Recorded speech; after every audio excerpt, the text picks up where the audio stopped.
La solidez y la percepción en la arquitectura. La solidez de un edificio es mucho más que un simple hecho de ingeniería. Es una experiencia humana y sensible que nos conecta con la arquitectura a un nivel intuitivo y profundo. El diseño de una estructura no solo se trata de cómo se sostiene, sino de cómo la percibimos y la sentimos. A lo largo de la historia, los arquitectos han manipulado nuestra comprensión innata de la gravedad para crear efectos que van desde una inquebrantable estabilidad hasta a una audaz ligereza que parece desafiar las leyes de la física. Ese fascinante juego entre lo físico y lo perceptible es lo que eleva la arquitectura a una de las artes más complejas y significativas.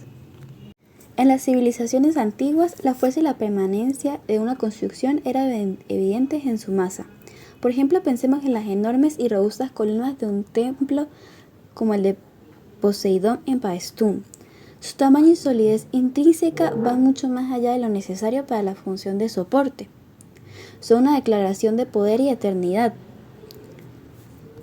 Un mensaje que trasciende la utilidad para convertirse en un símbolo. Esta monumentalidad contrasta radicalmente con la arquitectura de la era moderna, donde la ligereza y la transparencia son a menudo las virtudes más buscadas. Un rascacielos como el de Lever Brothers Building, envuelto en un muro de cortina de vidrio, oculta su esqueleto de acero, lo que crea una ilusión de fragilidad. En cambio tenemos el New York Racquet and Tennis Club con su fachada de ladrillo, que aparenta una solidez excesiva que contrasta con su estructura real. Este juego entre la apariencia y la realidad es una característica definitoria de la arquitectura contemporánea. Antes de hablar de la construcción, tenemos que hablar de un tema bastante importante, la gravedad y la empatía. Nuestra relación con la gravedad es fundamental para cómo entendemos el mundo. Desde la infancia aprendemos que los objetos pesados caen y que la estabilidad depende de una base firme. Los arquitectos explotan esta empatía para generar poderosos efectos emocionales. Tenemos dos ejemplos muy importantes sobre esta empatía. El primero es el Partenón.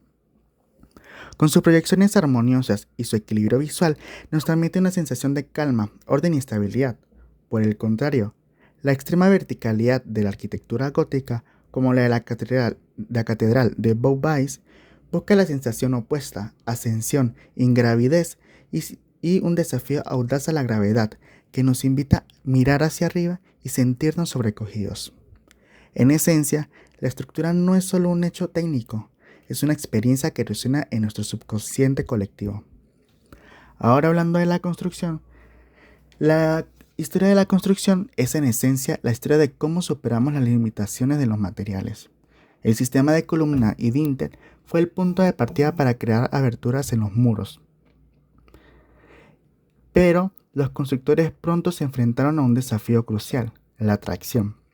En una viga horizontal, la parte superior soporta la compresión, mientras que la inferior sufre la tracción. En ese tiempo, el material más usado para este sistema de construcción era la piedra, pero había un gran problema. La piedra es muy buena soportando la compresión, pero es un material muy flexible, lo que generaba demasiada tracción. Esta debilidad limitó severamente la distancia que se podía cubrir con una sola viga de piedra. Esto generó en ese tiempo algo que podríamos llamar como un bosque de columnas, debido a la poca luz que se cubrían entre estas. Pasamos del arco al hormigón armado. Para superar las limitaciones de la tracción, aunque no fueron los romanos los que crearon el arco, sí perfeccionaron su uso, siendo un arco un sistema ingenioso que transforma las fuerzas de tensión en compresión, permitiendo construir estructuras de gran envergadura. A partir de él construyeron las majestuosas bóvedas y cúpulas como la del Panteón, que hasta hoy asombran por su escala y maestría. La verdadera revolución vino al combinar el hormigón, fuerte a la compresión, con barras de acero que resisten la tracción, creando el hormigón armado, un material versátil que se convertiría en la columna vertebral de la construcción moderna. Un ejemplo histórico de esta idea se puede ver en los propileos de la Acrópolis de Atenas, donde los griegos ya utilizaban barras de hierro para reforzar las vigas de mármol. La evolución no se detuvo ahí. Los bizantinos resolvieron el problema de colocar una cúpula circular sobre una base cuadrada usando pechinas, un avance clave que permitió las cúpulas masivas de iglesias como la de Santa Sofía. La arquitectura gótica, por su parte, introdujo la bóveda nervada, un esqueleto de costillas que distribuye el peso a puntos específicos y libera los muros, permitiendo esos enormes ventanales, las armaduras de cubierta o cerchas. Con su geometría triangular, se convirtieron en la solución para cubrir grandes luces, evolucionando con el acero en estructuras tridimensionales, como las cúpulas geodésicas de Richard Buckminster Fuller.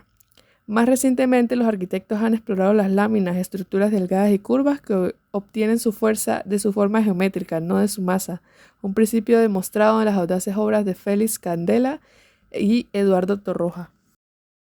Desafiando la gravedad, las fronteras modernas y el riesgo. El siglo XX marcó el inicio de una era de audacia sin precedentes. Así se desarrollaron las estructuras suspendidas, donde los cables de acero en pura tensión soportan el peso de los edificios. Este principio, que se ve en puentes icónicos como el de Brooklyn, fue aplicado de manera innovadora a edificios como el Terminal de Dallas y el Banco de la Reserva Federal de Minneapolis. Esta búsqueda de audacia nos llevó a explorar también construcciones aún más ligeras y efímeras.